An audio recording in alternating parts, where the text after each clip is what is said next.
Hello everybody and welcome back to Red Eagle Politics. Make sure you like this video down below and subscribe to the channel if you are new. So in late 2021, I did my first ever RINO Roundup in which I talked about the Impeachment 10 and why they need to go and why we need to primary them out.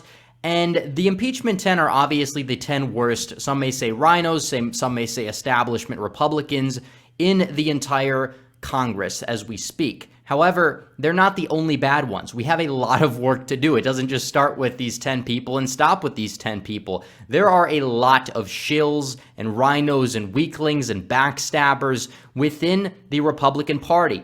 And these people do not represent my interests. They do not represent your interests. They don't care about you. They don't care about your family. In many cases, they may despise you and your family and throw you under the bus just so they can get some of that donor money. And they don't vote in the best interests of the American people.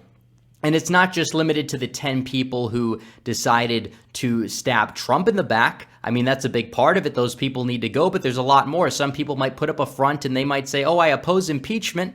But then if you look into their voting records, they are awful on a wide variety of issues and constantly stab their own support base in the back. And as a result, their support base can do the same thing in return at the ballot box by primarying out some of these people with more America First conservatives. And then we could actually start to see some form of positive change in this country as we know it. And this is so true. Again, these people are not goated with the sauce. They're not goated with the sauce in the slightest, and this is a problem. We need people that are going to go up there and bust it down America First style. That's the only way forward. So there's 10 more. Obviously, we did our Impeachment 10. Now it is time that we move on and talk about our next 10 worst congressmen that need to be primaried out. Now, some people would be on this list.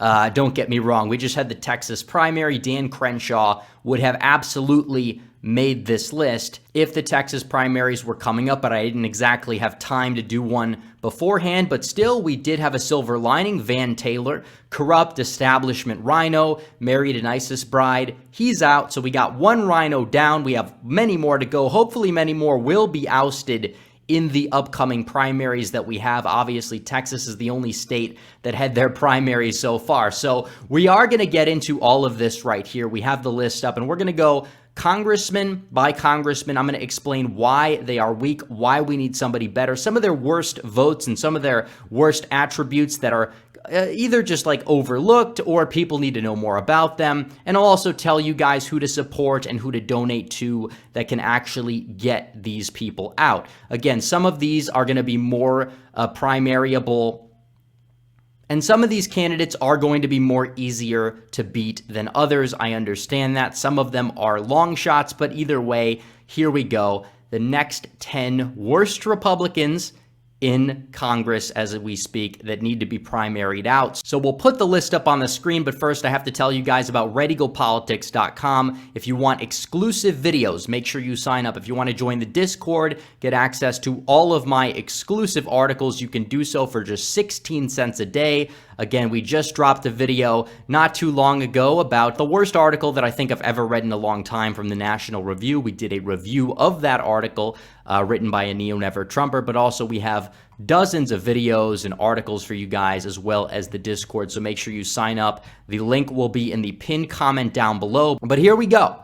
We'll start off with Maria Elvira Salazar from Florida.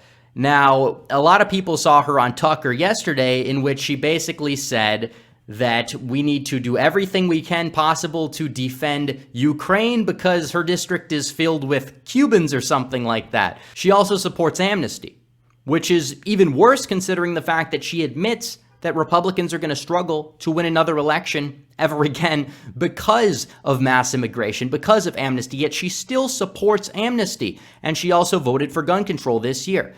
And she also co-sponsored the diet version of the Equality Act that some of the RINOs and the more establishment characters in the GOP tried to push through. So you look at her district is an even PVI essentially compared to both maps that are shown up on 538 right now. Obviously, that may change, but either way, her district moved right by 20 points. And people are going to say, well, her district is kind of a moderate district, and technically that is true, but it is moving right at a significant rate, and you possibly could get somebody better in there than Maria Salazar. However, nobody is running against her, so it is unlikely that she's primaried out, but because she's so bad, I wanted to include her on the list anyways. So up next, we have none other than Mike Simpson in Idaho. Again, this guy's in Idaho. Idaho is one of the most right-wing conservative states in the entire union, yet this guy goes out there and he's supporting DACA. He supports DACA. He supported the diet version of the Equality Act. He reauthorized the Violence Against Women Act with that extra protection that put men in women's shelters. He also voted to double the amount of H-2B visas into America, which takes jobs away from American workers. And he voted for the 1-6 Commission, which we know will be used and abused to target everyday Trump supporters. So this guy's throwing his entire base under the bus. The good news is the base has the chance to throw him under the bus by electing Brian Smith instead. He's a legitimate challenger, and hopefully he can gain enough support and maybe get Trump's endorsement in the process. And then Mike Simpson could potentially be on his way out. So that's important to take into consideration. Up next, we have Rodney Davis in Illinois. Rodney Davis. Rodney Davis is fairly weak, and he's actually being primary challenged by Mary Miller, who is a much more solid representative from a very similar district in Illinois, one district over. She will be gerrymandered into that district, so she will be primarying out Rodney Davis. Miller is a far better representative. Rodney Davis supported DACA. He voted for the jab databases. He condemned Trump's withdrawal from Syria. He's not America first. He's foreign intervention first. And he also voted to reauthorize the Violence Against Women Act with those protections that put men in women's shelters. So ultimately, all three of these are horrible so far. And again, the district for Simpson, R plus 27. The district for Davis, R plus 42. I don't want to hear about electability. We don't want to hear from these losers in the basement caucus about, oh, that's not electable. That's not electable. You could put a glass of water that has an R next to their name in these districts, and they would be able to easily win these districts. There's no reason to go out of your way to shill for these losers who don't care about you, who don't care about our country, our history, our heritage, your family. They just don't care. They care about their donors. That's all they answer to. That is why they have these awful votes. Again, there are very few of these districts that are here that are swing districts. And this is so true. And even so, in a red wave year, pretty much any Republican is going to be able to win these swing districts. None of these districts have a Democrat PVI advantage. So also do keep that in mind as well. Up next, we have Jeff Fortenberry from Nebraska. He is being primaried out by Mike Flood, and he's barely winning his internal polls, which is a good sign. But again, Fortenberry is another character who voted for the 1-6 Commission. He was federally indicted, and this is probably the biggest thing too, in regards to draining the swamp, draining corruption. And you saw several people get primaried out. Last cycle, there was a guy in Florida, there was the one guy in Kansas, and we saw the same thing with Van Taylor in Texas. This guy was federally indicted because he received money for his campaign from a Nigerian billionaire. So he got, in a way, he kind of scammed his way out of Congress by the use of a Nigerian billionaire. Very interesting there. But he's going to be on his way out, hopefully. Nebraska's 1st district is a R plus 17 district. He's a fairly establishmentarian character, and Mike Flood will be a much better congressman than him. So up next, we have Don Bacon. Don Bacon from Nebraska's 2nd district. Now, this is probably one of the most blue districts that could be the bluest by the end of the decade, so this is another long shot as well, but he needs to go. He voted for that Biden infrastructure bill that gave us the pilot program for the mileage tax, which really puts a strain on a lot of rural communities, that voted to tax crypto, that was just a bunch of money for these green energy contractors, and only 11% of that bill went to actual infrastructure. He also voted for the 1-6 Commission, and he voted to rename military bases to appease the BLM mob, saying that, oh, we need to change and we need to listen to these people, these Marxists. He wanted to listen to them. Yeah, what a joke. He also supported DACA, and he also voted to certify 2020, which is not really that surprising, but I mean, I just thought we'd throw that in there as well. A lot of these people did. So up next, we have Chris Smith. Chris Smith is old, by the way. He is being primaried out by a good slate of candidates, and that may be a problem because there's so many candidates that are in this primary against Chris Smith. I'm hoping that Trump endorses one of them and the rest of them just decide to drop out or something, because this is kind of a problem, and you see this.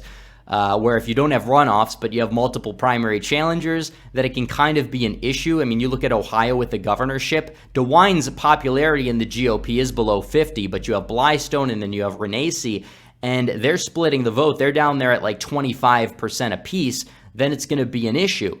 And you're going to have Mike DeWine for 4 more years as a result. But beyond that point, it is possible that if Trump makes an endorsement in this primary, that one of the other candidates may decide to drop out. I personally support Mike Crispy. He is a fighter. I think he'll be great for that district. He is somebody who I would consider relatively America first, but Chris Smith is not. He's old, for one. He's been there for 40 plus years. He's been there since 1980. I mean, he took Congress the same time where actually technically a couple weeks before Ronald Reagan took office. So he took office during the Carter administration. He's constantly supported gun control. He supports background checks, bump stock bans, etc. He is an interventionist overseas. And again, that infrastructure bill he also voted for. That's a big mess for Chris Smith out of New Jersey. But his district, again, it's R plus 28. They can do better. They could put somebody better in there and they'd win with ease. So I don't want to hear this nonsense about electability, because that's a scam. That is a psyop. Again, if this was like a D plus 5 district, okay, we can have that nuanced conversation. That's why Fitzpatrick is not included on this list. But there's a lot of people who are weak Republicans and they need to go. Weak establishment losers that are in R plus 20 plus districts that don't serve their base and that don't serve the American people. They are the problem, and they need to go because they are not goated with the sauce.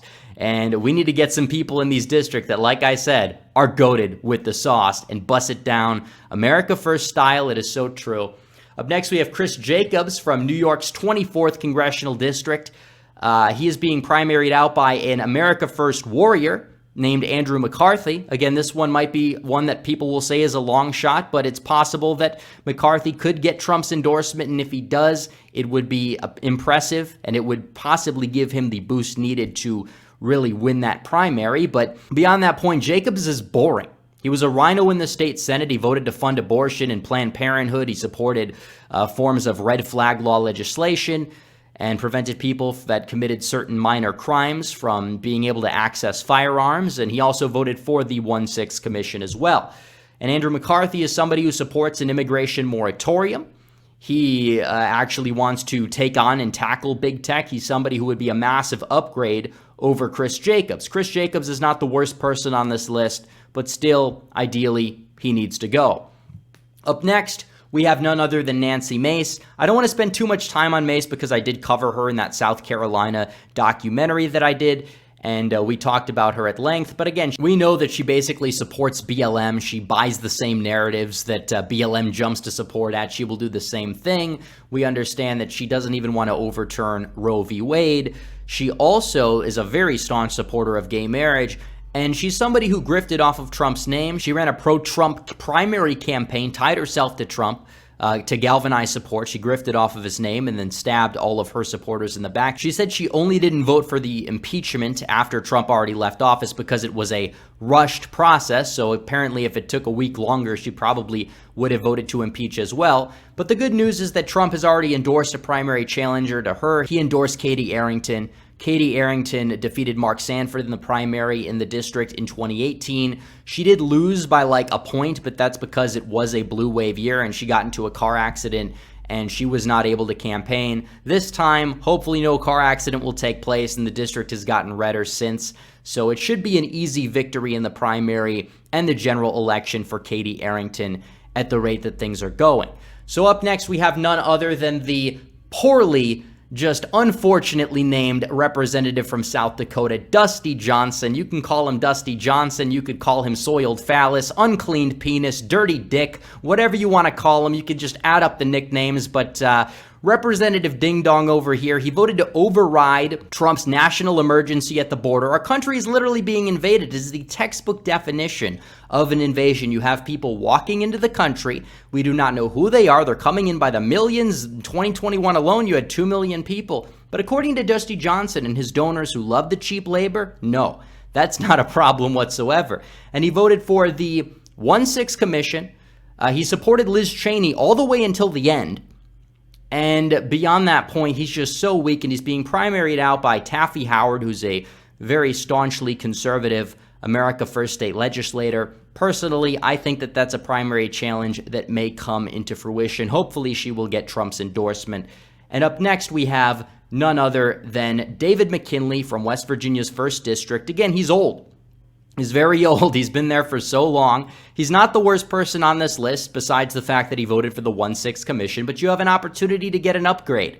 Alex Mooney is much better on the issues. I don't really consider Alex Mooney to be perfect either. He's kind of a Cuba hawk. He wants to get involved there, but in terms of comparing him to McKinley overall, he's a much better candidate than McKinley, and maybe later down the road, if you want to get rid of Mooney, we can do so, but as of right now, we will take the upgrade over McKinley, and he has, to my knowledge, been endorsed by President Donald J. Trump. So there you have it. There is our list.